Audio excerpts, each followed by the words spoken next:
I'm so excited to be with you because guess what? I have two secrets to share.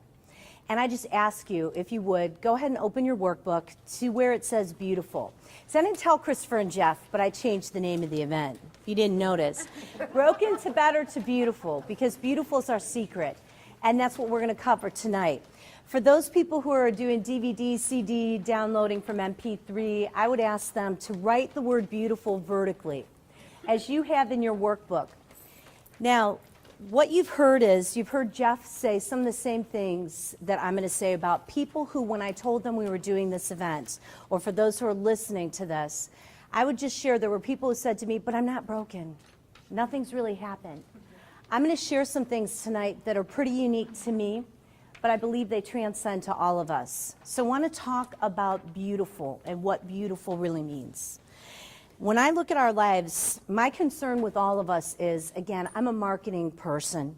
I work with brands. I success coach people. I work with large corporations. You know what's weird? The things that hold them back aren't marketing issues. They're the same kind of shadows and curses and tough stuff. So can you share with me, if I were to take a hot poker and you get 3 words and I press it into your flesh, it'll be there permanently. What 3 words would you choose? Anybody? It'll be your brand. I'm branding you for the rest of your life. What would you choose? I knew Jeff would have one. Go ahead. Authentic. Okay, authentic. Vulnerable and loving. What would you choose? I made a difference. I made a difference, and you do, because I know her. She's amazing. So when we look at our brand, I don't want you to get this crazy, but look at this guy. I think he's a marketing genius. I'm not asking you to brand it on the back of your head, but I think that we all have ideas of what our brand is, what our true character is, how we are authentic. But mine changed, and I did have a moment of impact. So I want to talk about it. I was, as my slides say, the good friend, the positive person, definitely courageous. That's who I was. I grew up in a very nice home, great family. Nothing particularly crazy happened. My dad did say to me when I attended the University of Akron, Katherine, you need to take off those rose-colored glasses. Well, I want to share with you, my senior year of college, I'm going into 25 credit hours. Yeah, I convinced them to let me do it. Double major. I'm a student leader. I've been a leader in high school. You know, when you're a leader and something happens to you, everybody thinks you're okay. Can you raise your hand, a little amen on that? They think you're okay. Everything's going to be all right. But you know, 25 credit hours, the lead in the senior theater production. I am the person who's in charge of recruitment for over 2,000 women for a women's organization. And I have an amazing little sister. She is my little sister, not by blood, but she is my little sister who needs me. And I'm not really there. I'm busy. She's got to understand. I'm busy. And my pledge sister, so loyal, never judgmental, always there for me. Called me a couple times that summer, but you know, I was just really busy. I just had a lot going on. Well, for me, Labor Day weekend, 1986, my 2 friends are together. I'm supposed to be with them. I'm not. I'm too busy. They drive under a bridge. Guys throw a rock. And those of you in Northeast Ohio maybe know this story. Here's what happened. The windshield shatters. My friends are hurt, and these guys come to offer their help. They didn't know they threw the rock. My world changed. I became this person. Take a look at my slides. I have itch, but it really rhymes with witch, and it starts with a B. I cut off all my relationships. I hated the world. The rose-colored glasses came flying off, friends. Everything changed because of how I handled it. I was a coward. You know, like Peter in the Bible who denied Jesus 3 times. He acted like he didn't know him. This was a national case. It was all over the media. And you know what's interesting? I acted like I didn't know about it, acted like I didn't even know him. That was my coping mechanism. I denied it, and I became this person who cut off all relationships. But here's the thing that I did that I want to share with you. If you can see my slide, it says, what is your curse, what is your shadow? Between the calling hours of Wendy's funeral, I was with my sorority sisters, probably like 6 of them, and we're sitting in the car, and it'd been 2 sisters, 2 funerals, all over the media all over our house. Our worlds were turned upside down, people asking us questions. And we were literally between the calling hours, and I just remember us sobbing I don't know if you've ever been with people and you're literally sobbing, I mean wailing. And I don't know what got into me, because those of you who know me know that I try to respond. I try not to react. But I was in the passenger seat, and I took from my elbow to my wrist, and I slammed it against the window, and I said, we will never be happy again. I put a curse on us. And 2 years ago, we got together after I wrote my book to help people about this whole story and this journey. And I said, guys, I cursed us. We went into our lives. We took this into our marriages. We took this into our workplace. We tried to be super successful, but we hid it. We didn't talk about it. And the killer kept coming up in the media. He was everywhere. He was the guy who said he was too fat to be executed. He was on main pages of the newspaper. My company would do a press conference. We would make page 4. He would make page 1. So he was just in our lives, and we just lived to try and just act like it didn't happen. Some of my sisters told me that what they did was they took it not only into their marriages, but some of them dropped out of school. Some of them failed out of school. Some of them got married for protection. I almost failed out of school. I didn't get out of bed. So I want to share with you one of the things that got me, that you cannot let get you. And friends, I don't know what you've been through. I don't know if you're in the club that I'm in, but I'm in a club that's called People Who've Lost People to Murder. I talk with people all the time. People read my book in other countries, write to me, email me. Guys, we're in a club. It's a club I never wanted to be in. But it made it worse because of this word. You guys, if you're following along, B is brand, E is expectation. Expectations killed us, and let me tell you why. Expectations were tough for one reason and one reason only. I didn't have expectations of how I was going to get through this. I expected, like the picture that you see, it's beautiful irises. And irises are loyal, and they represent friendship, right? We're such visual people. On the outside, everything looks good. Guys, I took this picture next to a KFC that's near a crack house in Cleveland. So I can tell you, things aren't always as they appear. We tried to be strong. We tried to be sisters. We tried to be there for them. But here's what we got in expectation. My slide shows it. It was judgment. See, I was supposed to be with my friends. I'd gotten in a fight with Dawn 3 days before. I wasn't there. And there were people who came up to me and said, Katherine, why weren't you there? Where were you? So I was judged. And if you go through anything in your life, I don't care if it's a divorce, I don't care if it's a job loss, I don't care what you're going through when you're listening to me speak. There are people who care, and there are people who are curious. And you need to know the difference. More of my life I spent having expectations, trying to fix people, trying to get them to come to my way of thinking. Do you see? So what I was doing was not only them letting me judge me, is me judging myself. And that was even worse. So I just want to share with you something you'd be surprised about. Not a lot of people know this about me. Jeff and Christopher do. After the murders had happened, I was very dependent on my boyfriend. And he had to go everywhere with me. I couldn't go between buildings. I was scared to be out in public. I mean, it was really devastating. Well, he broke up with me because, yeah, I treated him like he was my personal slave, let's be honest. So what happened was I dated a guy who gave me so much attention. He was so attentive, and he needed to be with me all the time, and I thought that was great, until it became verbally and then physically abusive. I don't think you look at me from the type of home I'm from and the parents who really invested in me to make a choice like that, to put myself in that kind of place. See, I believed in him. I believed in us as a couple. And what was wrong with that was I was believing the wrong thing. I was putting energy in the wrong place. So I want to share with each one of you guys, it doesn't matter when people say to you, see the bright side, see the positives, there's always an opportunity. How do you find that when your friends have been murdered?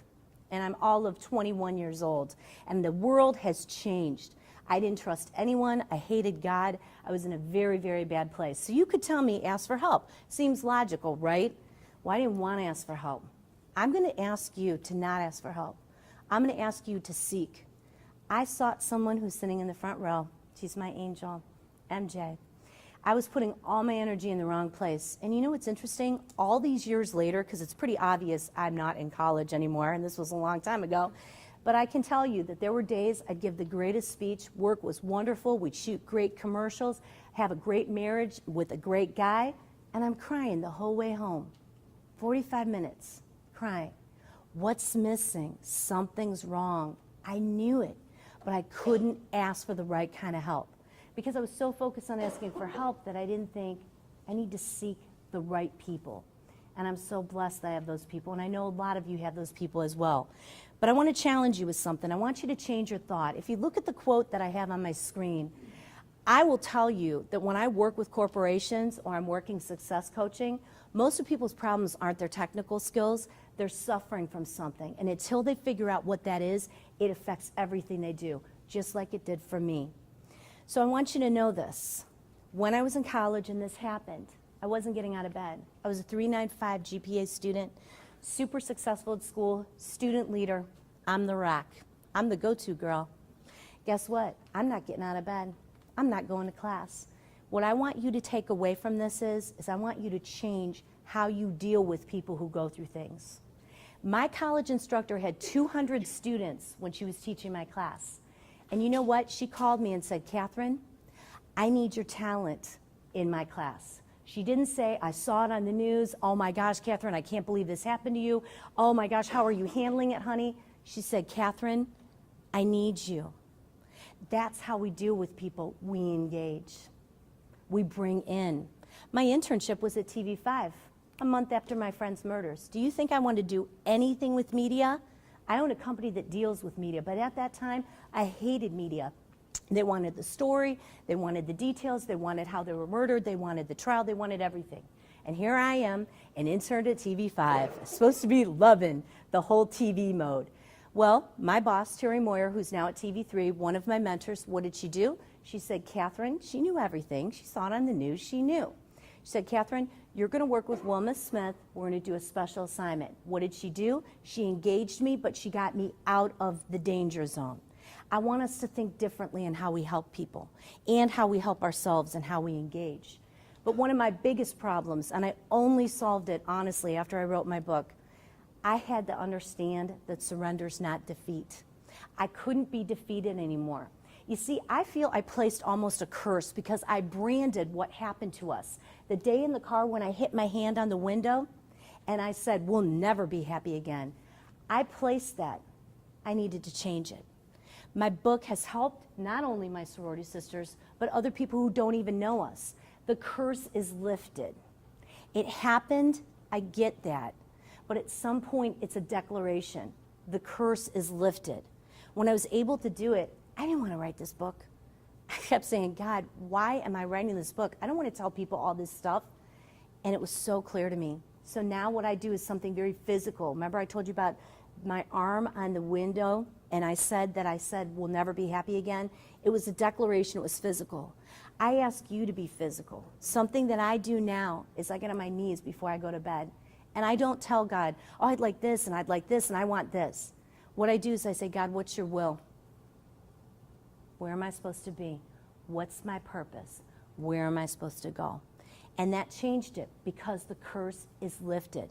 We have to surrender and understand surrender is not defeat. Now, this slide, the T in beautiful, is trajectory. Now, the last one was U, which was understand surrender is not defeat. Trajectory, my friends, is very interesting because I was a control girl, only till recently. I had my life all planned. Everything was set, and I was going to do this and get my MBA and all this stuff going on. Well, guess what? There were different plans in place. Plan A became Plan Z. Now, how can I explain this to you? I know it sounds very trite. You hear all the time that there's a natural flow. I want you to know something. Very, very visual for me. I'm a visual learner. I had a friend who was teaching me what's called takedown. It's a self-defense martial arts move. This person's a foot taller than me, probably 100 pounds more than me, and very strong. And guys, I'm like fighting. Oh yeah, I can get you down. I'm strong, I'll get you down. And I couldn't do it because I wasn't working with physics. I wasn't working with strategy. I wasn't working with the natural flow. What's against the natural flow in what you're doing? What's in the universe telling you? Where are you supposed to be? My trajectory completely and totally changed. In a moment, so does yours. And it doesn't have to be anything horrific. It can be that change that you want. But look at what I did. I put expectations from other people. I thought people would be really nice. When we lost our friends and at the funeral, I can't tell you the things that people said.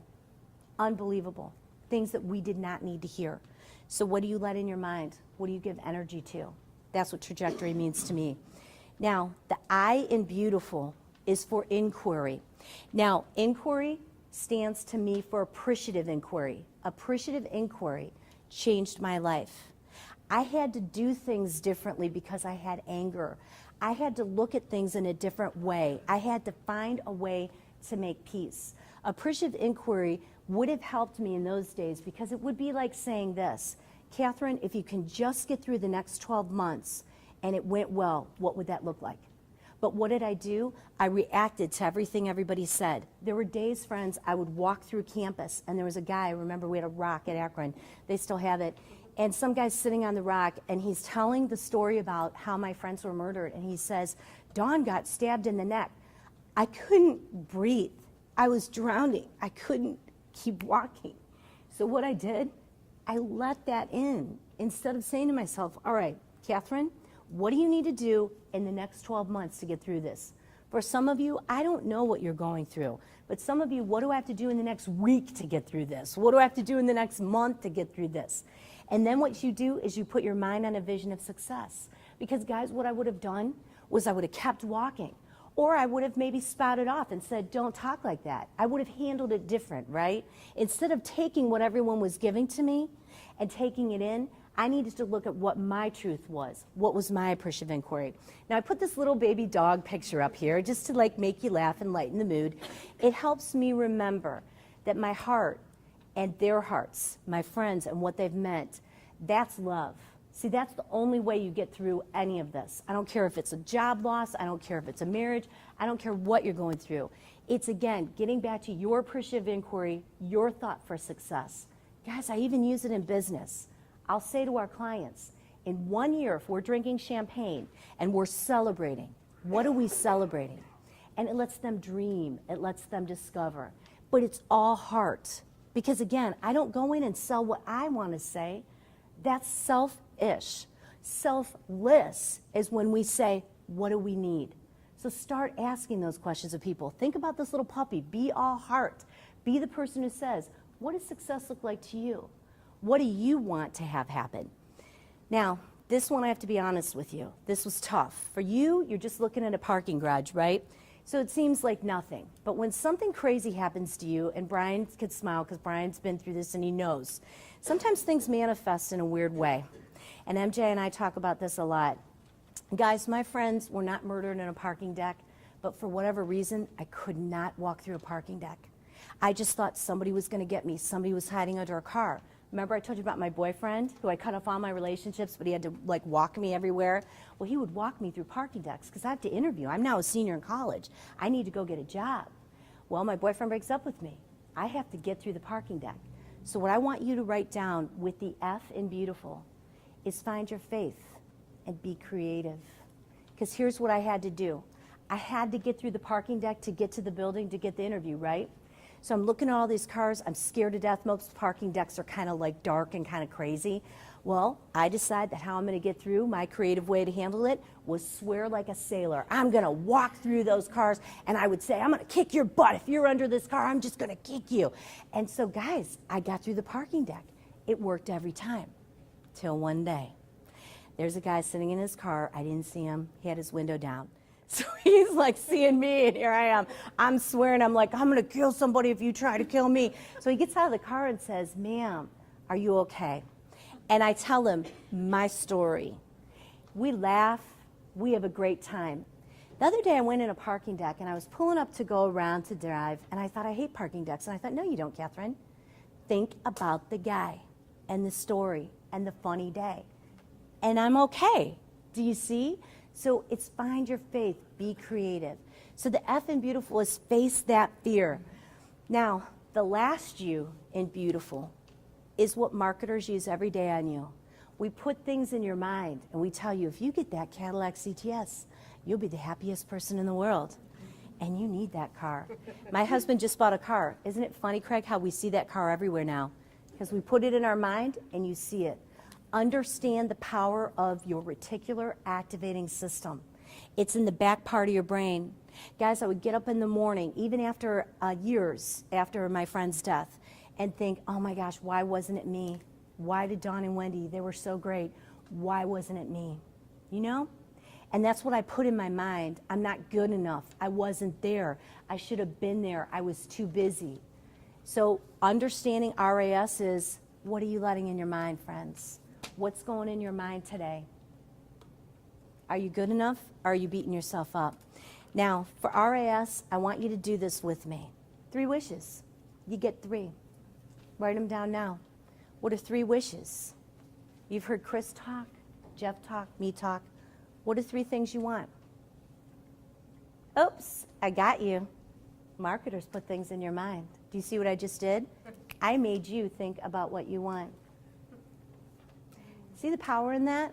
Your 3 wishes, your success, what you want, where you're going to, that's using your mind correctly. Instead of the baggage, instead of the stuff that you carry with you. Now, the last one and my favorite is the L. Now, I want you to do something for me that revolves around your reticular activating system, and that is to declare a life of joy. Raise your hand if you know somebody, they live with joy. They're loving life. Little things don't get to them. Do you know somebody like that? Why can't that be you? That's what I started to say, and MJ helped me get there. I was putting so much energy in things that didn't matter. And I want to say to you that we can live a life of joy when we look at love. Because, friends, love always wins. Okay, not in tennis, and I'm going to call the USTA, Craig and I talked about that, and I'm going to tell them that they need to change that. But what do I take from my friends? I take love. Nobody's going to steal those memories from me. So I'd like you to look at my list, and that is brand, expectation. Take a look at your list. It is asking for help, understanding that surrender is not defeat. It also means the trajectory will happen, the universe and your flow. Your God-given talent, are you using it? What your Creator gave you. You may not think it's good enough, but I'm here to tell you that I want you to second guess yourself on that one. I want you to move right into inquiry and change the way in which you think and the way in which you work and the way in which you deal with people. Now, for you, I know facing your fear for each one of us is different. To one person, fear seems very silly. I have an employee who can't fly, and to some people that seems very silly. But we're getting to the core of that. We're taking the baby steps. She's getting there. So for all of us, we have some fear. When we face it creatively, look at me in the parking deck. That's how you get through it. And the U, powerful. Advertisers and marketers, we use it all the time. Understanding your reticular activating system and what you put in it. And then the last is L. And I do want to spend just a little bit more time on that with you. I'm not sure that you can see this slide, but it talks about passion. You're very busy people. We knew when we pulled all of you together and those who are listening today, you're very busy people. A lot of things catch your eye. But the key is passion. Many people say to me when I success coach, how do I know what to do with my life? And I ask them this question. What do you do that time stands still? You love it so much you lose track of time. For me, I'm working on a marketing plan for a client, a commercial script, and my husband will yell down, Katherine, hey, Seinfeld's on, it's time to go to bed. I have seriously lost all track of time because I love it. I'm wrapped up in it. That's what I need you to find. That's living with purpose. That's living with passion. You know, Viktor Frankl, who wrote Man's Search for Meaning, always said that when they were in Auschwitz, they were in the concentration camp. He was a psychologist before he went into Auschwitz. But he said in Auschwitz, the way he lived, he knew his wife had probably died, but he lived on the memories. He lived on the love. So friends, check out this quote. I had a good time preparing for this, and I Googled these words, broken people are, because I figured if you were coming to this, we would all be open. And guess what it says? Broken people are dangerous. I like that, because then it says, and it follows up right there, broken people are dangerous because we can survive. So I ask you tonight, I want you to change it up, but you can't make it without 2 things. On my screen, I say respect and I say loyalty. My friend Dawn was bold. She was the girl who would not stand for injustice. She respected herself. She respected other people. That's who she was. She was amazing in my life. Great, great friend. Now, Wendy was your friend who was loyal. No matter what, she would never judge you. She would stand by you. That's who we have to be, because when moment of impact happens, I don't want you to think tonight when you walk away, Katherine's moment of impact was when her friends died. No, my moment of impact was when I figured out what to do with it and how to help other people. I didn't want to write that book. I think it's crazy it's in 4 countries. And it's crazy that people write me and say to me, oh my gosh, this happened to me. I'm not a counselor, I'm not a doctor, but I can empathize, not just sympathize, empathize. What is it in your moment of impact that's changed you? And it doesn't have to be anything horrific. It can be something that you have felt that has been bothering you. Other people share it. They need to hear what you say. You become their light. So I ask you tonight, and I challenge you, it's time to ignite your revolution. It's time to begin. Because the moment of impact, it's either happened, and as Jeff said, maybe you don't know it, but it goes right to your core, right to your purpose. What is it that you can share and be selfless? That's igniting your revolution. It's taking you to the next level. Do it with respect, do it with loyalty. Because friends, we're broken, but guess what? We're dangerous. And we will survive. Thank you.